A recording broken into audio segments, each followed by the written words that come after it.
சென்னையில் பாட்டாளி மக்கள் கட்சியின் தேர்தல் அறிக்கை வெளியிடப்பட்டது. அக்கட்சியின் நிறுவனர் ராமதாஸ் தற்போது பேசி வருகிறார். அதன் நேரலையை பார்க்கலாம்.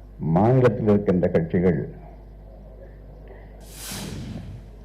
இது போன்ற ஒரு தேர்தல் அறிக்கையை வெளியிடவில்லை என்று சொல்லுகின்ற அளவிற்கு தமிழகத்தை பற்றி சொல்ல தேவையில்லை. இங்கு எப்பொழுதும்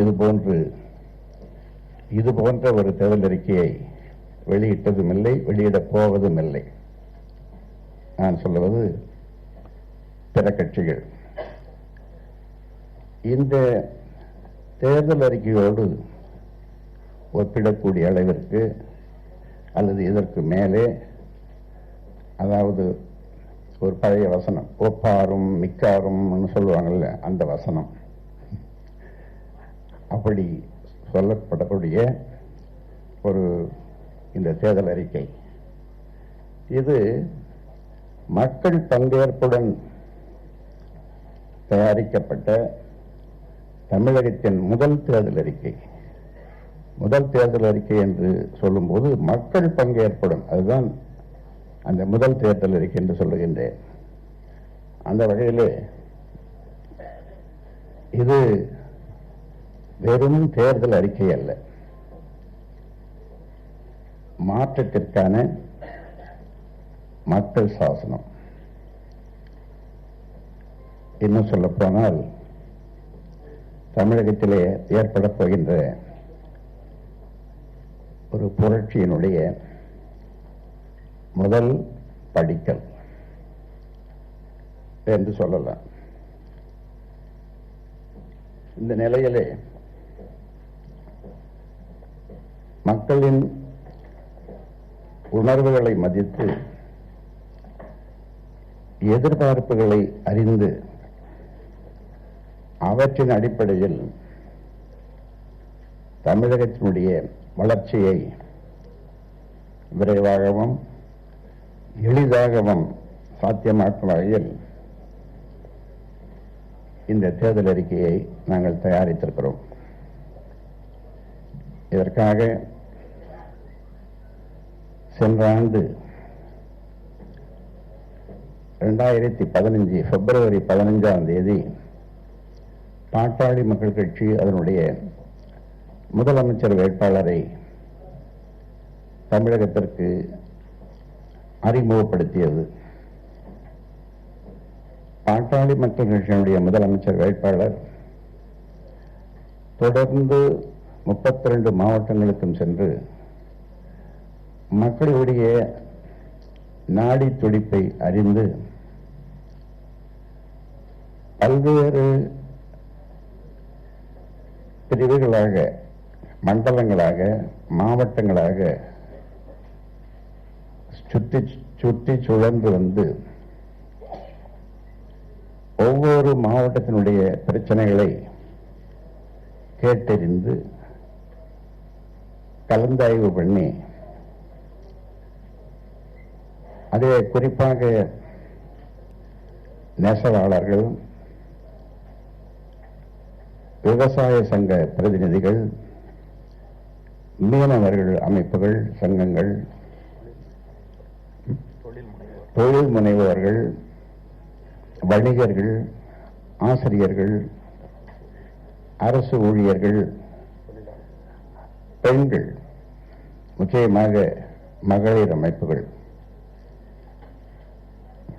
அவர்களோடு பல்வேறு மது ஒழிப்பு போராட்டங்களை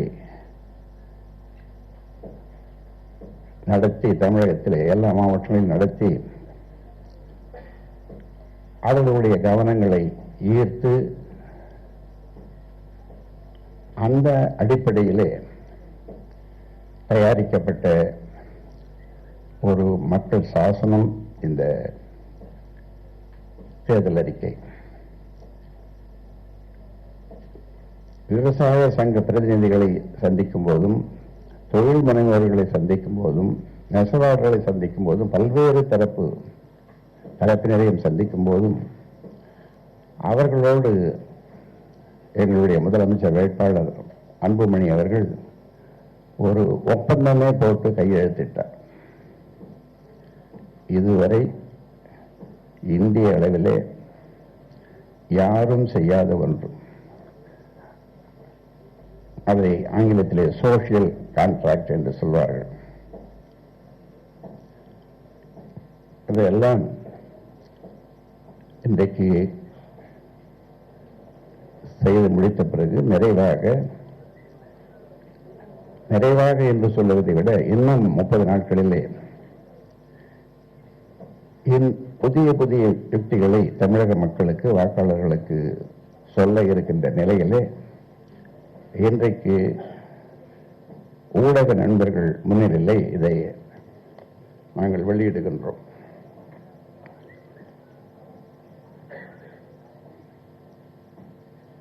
தமிழகத்தை புரட்டி போட்டு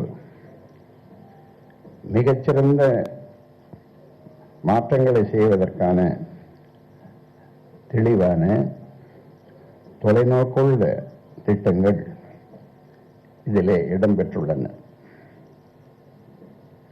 இதுவே பாட்டாளி மக்கள் கட்சியின்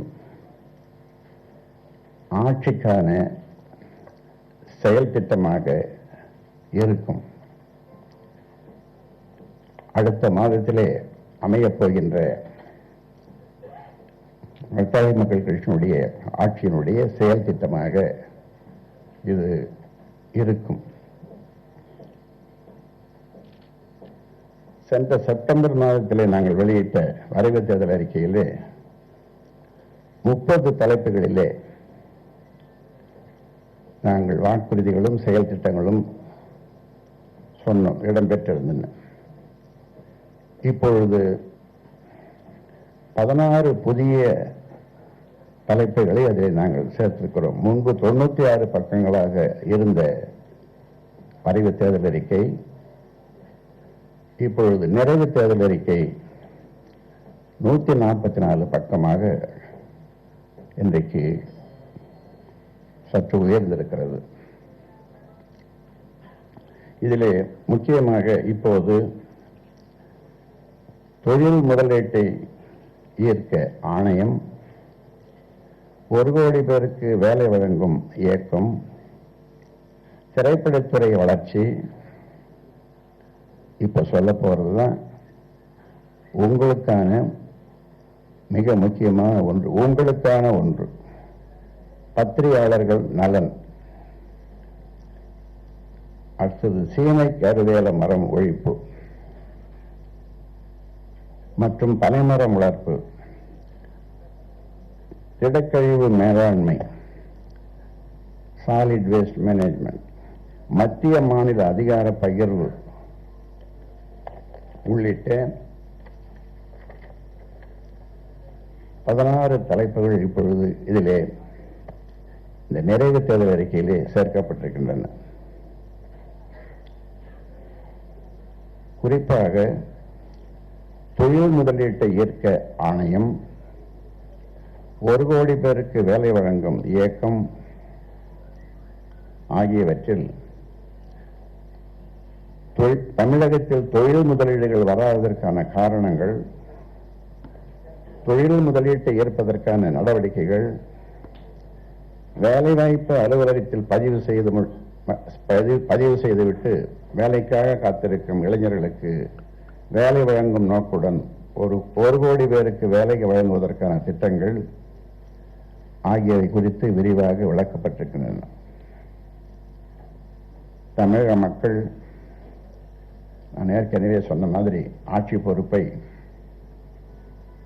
அன்புமணி ராமதாஸ் அவர்களிடம் ஒப்படைத்த பிறகு இந்த திட்டங்கள் செயல்படுத்தப்பட்டு தமிழகம் செழுமை பூமியாக மாற்றப்படும். நாங்கள் தொடர்ந்து அன்புமணி ராமதாஸ் சொல்லி வருகின்ற growth and development மூச்சுக்கு 30 தரம் அதை தமிழக மக்களிடம் தொடர்ந்து சொல்லி வருகிறார், சொல்லவும் போகிறார். வளர்ச்சி முன்னேற்றம். அந்த வகையிலே கல்வி இலவசம், மருத்துவம் இலவசம், விவசாயிகளுக்கான இடுபொருள்கள் இலவசம் ஆகிய திட்டங்களுக்காகவும் கடன் தள்ளுபடிக்காகவும் முதல் ஆண்டில் 50,000 கோடி முதல் ரூபாய் 55,000 கோடி வரை கூடுதலாக செலவாகும். இரண்டாம் ஆண்டு முதல் அது 35,000 கோடி வரை மட்டுமே கூடுதலாக செலவாகும். ஏனென்றால் கடன் தள்ளுபடி இருக்காது என்பதால் செலவு குறையும். கிரானைட், தாது மணல், ஆற்று மணல் ஆகியவற்றின் விற்பனையை முறைப்படுத்துவதன் மூலமும் வணிக வரியை உயர்த்தாமல், மீண்டும் சொல்றேன், வணிக வரியை உயர்த்தாமல் வசூலிக்கும் முறையை சீரமைப்பதன் மூலமாகவும் 1.08 லட்சம் கோடி கூடுதல் வருவாய் கிடைக்கும். அரசு நிர்வாகத்தில் ஊழலை ஒழிப்பதன் மூலம் மட்டும் ரூபாய் 50,000 கோடி மிச்சமாகும். ஆக மொத்தம் அரசிடம் கூடுதலாக 1.58 லட்சம் கோடி இருக்கும். இதில் மதுவிலக்கை நடைமுறைப்படுத்துவதால்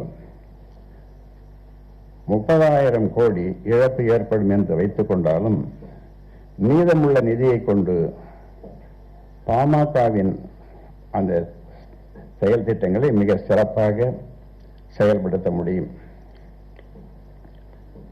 இதில் தலைப்புகளை மட்டும் நான் படிக்கிறேன். பிறகு மிக முக்கியமான ஒன்றை இறுதியில் உங்களுக்கு சொல்லியே ஆக வேண்டும். இதில்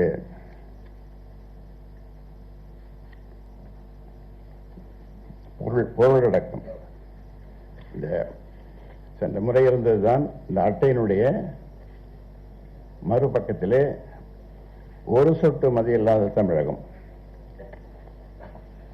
ஒரு சொட்டு மது இல்லாத தமிழகம்.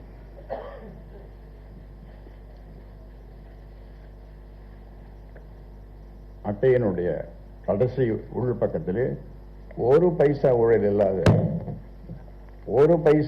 இல்லாத தமிழகம்.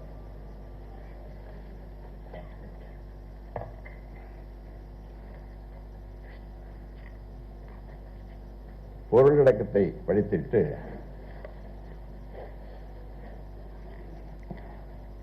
பொருளடக்கம் வந்துவிட்டது, மாற்றத்திற்கான நேரம். பாட்டாளி மக்கள் கட்சியினுடைய கொள்கையை நாங்கள் அதிலே குறிப்பிட்டிருக்கிறோம். நிர்வாக சீர்திருத்தம் இது மிக மிக மிக மிக முக்கியமான ஒன்று. அதை நாங்கள் சொல்லியிருக்கிறோம்.